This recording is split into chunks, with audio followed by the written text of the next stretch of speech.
గా నేర్చుకోవాలా? అప్టాక్స్ తో మా ఉచిత లైవ్ వెబినార్లలో చేరండి. ఆల్గో ట్రేడింగ్ కేవలం 10 రూపాయల బ్రోకరేజీ అందుబాటులో ఉంది. ఇప్పుడే అకౌంట్ ఓపెన్ చేయండి.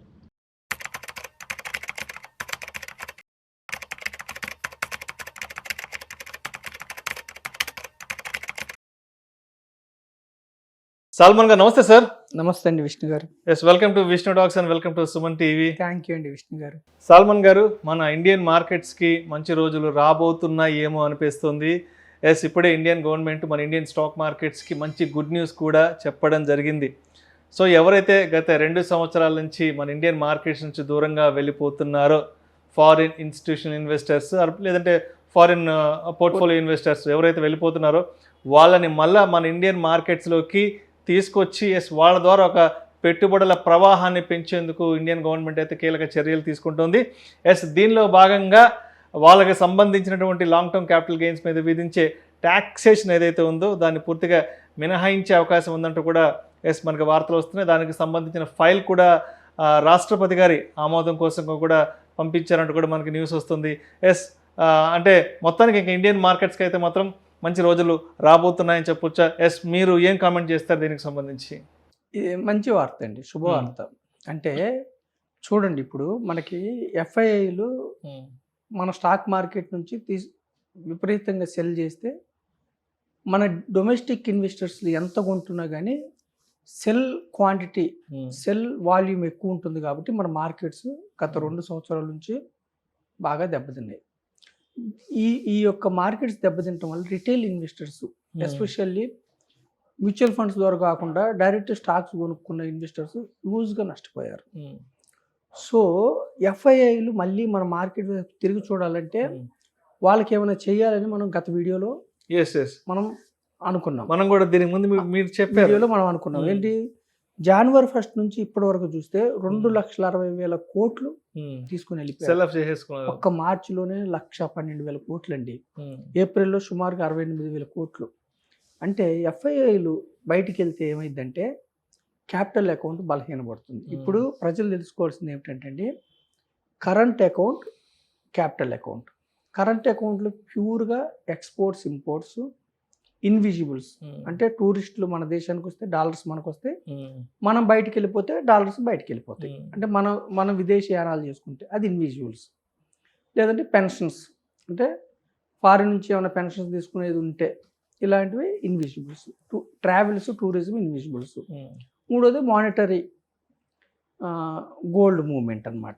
నాన్ మానిటరీ గోల్డ్ మూవ్మెంట్ అంటే డబ్బు కట్టకుండా గోల్డ్ మూవ్మెంట్, అంటే ఇండస్ట్రీల కోసం వాడతాం అనమాట. వీటిని ఈ 3 క్యాపిటల్ అకౌంట్స్లో ఉంటాయి. క్యాపిటల్ అకౌంట్స్ అంటే ఏమిటంటే, క్యాపిటల్ అకౌంట్స్లో ఏంటంటే ప్యూర్గా ట్రేడ్కి సంబంధించి ఉంటుంది. క్యాపిటల్ అకౌంట్ అలా కాదు, ఫండ్స్ ఫ్లో. అంటే ఎఫ్ఐఐలు మన దగ్గరకు వచ్చారనుకోండి, డాలర్స్ మనకు వచ్చేస్తాయి. ఎఫ్డిఐ పెట్టుబడులు పెట్టారనుకోండి మన కంపెనీస్, డాలర్స్ వచ్చేస్తాయి మన దేశానికి. అలాగే మన దేశం అప్పులు తీసుకుందనుకోండి డాలర్స్లో, బ్యాంక్స్ నుంచి డాలర్స్ వచ్చేస్తాయి. లేదు మనం ఫారిన్ వాళ్ళకి వాళ్ళు ఇన్వెస్ట్ చేసిన తర్వాత వాళ్ళకి మనం కట్టాలనుకోండి, డివిడెండ్ రూపాయలు డాలర్స్ వెళ్ళిపోతాయి. ఇది క్యాపిటల్ అకౌంట్. అంటే క్యాపిటల్ అకౌంట్ అంటే ప్యూర్గా ఫండ్స్. కరెంట్ అకౌంట్ డెఫిషియన్స్ అంటే మనం ఇంపోర్ట్స్ ఎక్కువ, ఎక్స్పోర్ట్స్ తక్కువ అండి. కాబట్టి మనం కరెంట్ అకౌంట్ డెఫిసిట్లో ఉన్నాం. ఈ డెఫిసిట్ని క్యాపిటల్ అకౌంట్ ఫిల్ చేయాలి. చేస్తేనే మన యొక్క ఫారెక్స్ రిజర్వ్స్ స్ట్రాంగ్ ఉంటాయి. ఇక్కడ ఏమవుతుంది, గత కొంతకాలంగా మన కరెంట్ అకౌంట్ డెఫిసిట్. అంటే క్రూడ్ ఆయిల్ పెరగడం వల్ల, ఇంపోర్ట్ బిల్లు పెరగడం వల్ల కరెంట్ అకౌంట్ డెఫిసిట్. బంగారం విపరీతంగా ఇంపోర్ట్ చేసుకోవడం వల్ల కరెంట్ అకౌంట్ డెఫిసిట్.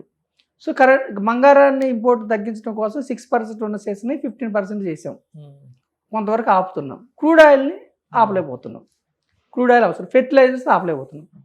సో రోకలి పోటు అన్నట్లుగా ఎఫ్ఐలు వెళ్ళిపోవటం వల్ల గత 2 సంవత్సరాల నుంచి కూడా మన యొక్క stock markets కుదేలవుతున్నాయి.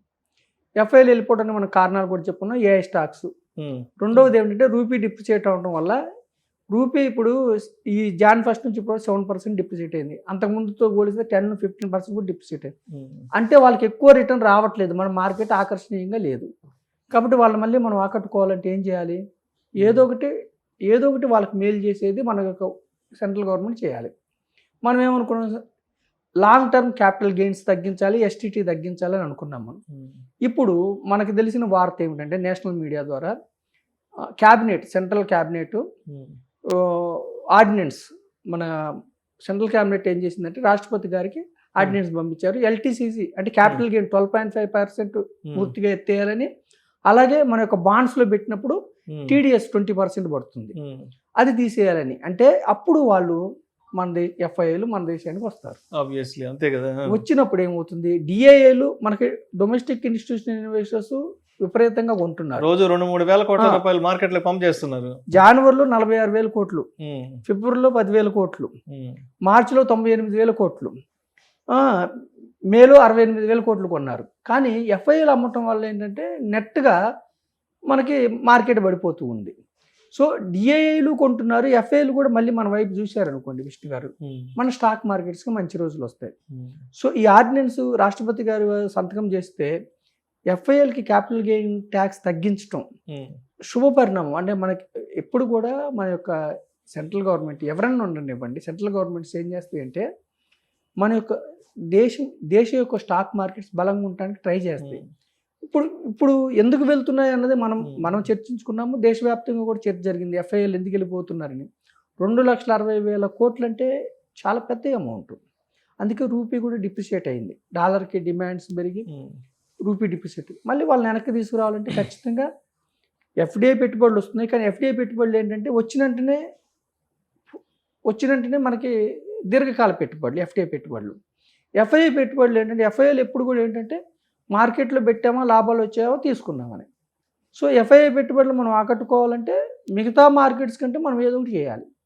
Long term capital gain tax తగ్గించడం కానీ, అదేవిధంగా బాండ్స్ వాటిల్లో టీడీఎస్ 20% తగ్గించడం కానీ మంచి పరిణామం, శుభ పరిణామం. మన మార్కెట్స్ ముందుకెళ్ళే అవకాశం ఉంది. మొత్తానికి మన ఇండియన్ మార్కెట్స్ కి మంచి రోజులు అయితే రాబోతున్నాయి అనుకోవచ్చు. మంచి రోజులు వస్తున్నాయి. ఎందుకంటే అండి మనకి మ్యాక్రో ఎకనామిక్ ఫ్యాక్టర్స్ పరంగా జీడిపి కానీ, జిఎస్టీ కలెక్షన్స్ కానీ, ఎంప్లాయ్మెంట్ కానీ అన్నీ బాగున్నాయి. ఇన్ఫ్లేషన్ అదుపులో ఉంది, కన్జంప్షన్ బాగుంది, ఇబ్బంది లేదు. మ్యాక్రో ఎకనామిక్ ఫ్యాక్టర్స్ ఇబ్బంది లేదు, ఎక్స్టర్నల్ ఫ్యాక్టర్స్ వల్ల ఇబ్బంది అయింది.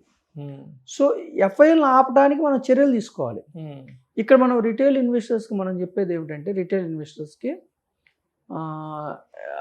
లాంగ్ టర్మ్ మీరు ఉండాలి అని చెప్తున్నాం. మనం మొదటి నుంచి కూడా లాంగ్ టర్మ్ ఉంటే 2 years నుంచి డౌన్ అయితే కూడా మీరు దీర్ఘకాలంలో మళ్ళీ లాభాలు పొందుతారు. మనం చెప్పేది రిటైల్ ఇన్వెస్టర్స్కి లాంగ్ టర్మ్. రెండవది ఏమిటంటే డైవర్సిఫికేషన్ చేసుకోమని చెప్తున్నాం. డైవర్సిఫికేషన్ అంటే అన్ని ఈక్విటీస్ కాదు, కొంత ఈక్విటీస్, కొంత రియల్ ఎస్టేట్, కొంత గోల్డ్, కొంత బాండ్స్. ఎట్లాగో మన ఇండియన్ పీపుల్కి రియల్ ఎస్టేట్, ల్యాండ్స్ ఉండి గోల్డ్ ఉంటే మీరు మళ్ళీ ఇక్కడికి వచ్చి డైవర్సిఫికేషన్ చేసుకునే పని లేదు, నో ప్రాబ్లం. మూడవది ఏమిటి, మనం ఇన్వెస్ట్ రెగ్యులర్లీ, ఒకటేసారి పెట్టి కాకుండా రెగ్యులర్గా ఇన్వెస్ట్ చేస్తే ఏమిటంటే మార్కెట్ డౌన్స్ని మీరు క్యాచ్ చేసుకుంటారు. నాలుగోది ఏంటంటే డైరెక్ట్ స్టాక్స్ మీకు ఫండమెంటల్స్ తెలియకపోతే మీరు ప్రొఫెషనల్ మేనేజ్మెంట్ ద్వారా, మ్యూచువల్ ఫండ్స్ ద్వారా వస్తే ఏంటంటే మీకు డైరెక్ట్ స్టాక్స్లో ఏమిటంటే మీరు డైవర్సిఫికేషన్ చేసుకోలేరు. కొన్ని స్టాక్స్ 1,00,000 ఉంటాయి, కొన్ని స్టాక్స్ 20,000 ఉంటాయి, కొన్ని స్టాక్స్ 30,000 ఉంటాయి. మీ దగ్గర ఉన్న డబ్బులతో డైవర్సిఫికేషన్ చేసుకోలేరు. మ్యూచువల్ ఫండ్స్ ద్వారా చేసుకుంటే మీకు ఒక ప్రొఫెషనల్ మేనేజ్మెంట్ ఉంటుంది, డైవర్సిఫికేషన్ ఉంటుంది, లాంగ్ టర్మ్. అందుకని మనం ఏముంటున్నామంటే మీరు చెప్పిన వార్త ఎల్టీసీజీ తగ్గియటము అనే వార్త చాలా మన మార్కెట్స్కి బూస్ట్ ఇచ్చే వార్త. మళ్ళీ మార్కెట్స్ గాడిన పడతాయి. అయితే ఈ 2 years పెయిన్ వచ్చిందంటే 2 years ఎప్పుడైనా కానీ లాంగ్ టర్మ్ ఎంజాయ్ చేయాలంటే షార్ట్ టర్మ్ పెయిన్ ఉంటుంది. ఇప్పుడు మన బాడీలో ఏదైనా చిన్న గడ్డ వచ్చింది అనుకోండి, బాడీ మొత్తం స్ప్రెడ్ కాకుండా ఆ గడ్డను తీసేయాలి. జ్వరం వచ్చింది అనుకోండి, చేదు మాత్రం వేసుకోవాలి.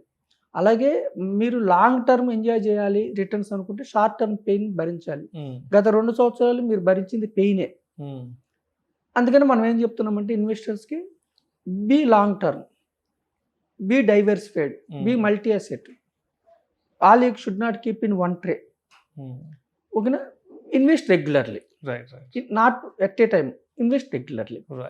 లేదు ఒకటేసారి చేశారు lump sum, wait for some years. చేస్తే ఏమిటంటే మార్కెట్స్ ఈ యొక్క నాయిస్ ఎప్పుడు ఉంటూనే ఉంటుంది. 92లో scams, Ketan Parekh scam, Harshad Mehta scam కావచ్చు, కోవిడ్ కావచ్చు, గ్లోబల్ క్రైసిస్ కావచ్చు, ఇప్పుడు ఉన్న ఈ వార్, రష్యా ఉక్రెయిన్ వార్ కావచ్చు, ఇరాన్ ఇజ్రాయెల్ అమెరికా వార్ కావచ్చు, ఇవన్నీ ఉంటాయి. బట్ మీరు ఇప్పుడు మళ్ళీ మనకి సెంట్రల్ గవర్నమెంట్ శుభవార్త చెప్తుంది కాబట్టి మళ్ళీ మార్కెట్స్ దారిన పడితే కానీ ఎప్పుడు ఇలాగే పెరుగుతుంది, ప్రాఫిట్ బుక్ చేసుకుంటే పెరుగుతుంది. అలా దీర్ఘకాలంలో మళ్ళీ మీకు మంచి రోజులు వస్తాయని నేను ఆశిస్తున్నాను. సో మొత్తానికి గత 2 సంవత్సరాలుగా తీవ్రమైన సుదీర్ఘమైన ఆటుపోట్లను ఎదుర్కొన్న ఇండియన్ మార్కెట్స్కి మొత్తానికి కేంద్రం రూపంలో తీపి వార్త అయితే వచ్చింది. ఎఫ్ఐఎల్కి సంబంధించిన విధించే అంటే లాంగ్ టర్మ్ క్యాపిటల్ గెయిన్స్ మీద విధించే LTCGకి సంబంధించిన ట్యాక్సేషన్ ఏదైతే దాని మీద పూర్తి మినహాయింపు ఇచ్చే అవకాశం ఉందన్న వార్త మొత్తానికి నాకు తెలిసి ఇంకా రేపటికి నెక్స్ట్ వీక్ మార్కెట్స్కి మంచి మైలేజ్ వచ్చే అవకాశం అయితే ఉందంటారు. ఖచ్చితంగా ఉందండి, నేను Right. నమ్ముతున్నాను. రైట్. ఆప్టిమల్గా నేను నమ్ముతున్నాను. Thank you sir, thank you so much Salman garu. Thank you అండి విష్ణు గారు.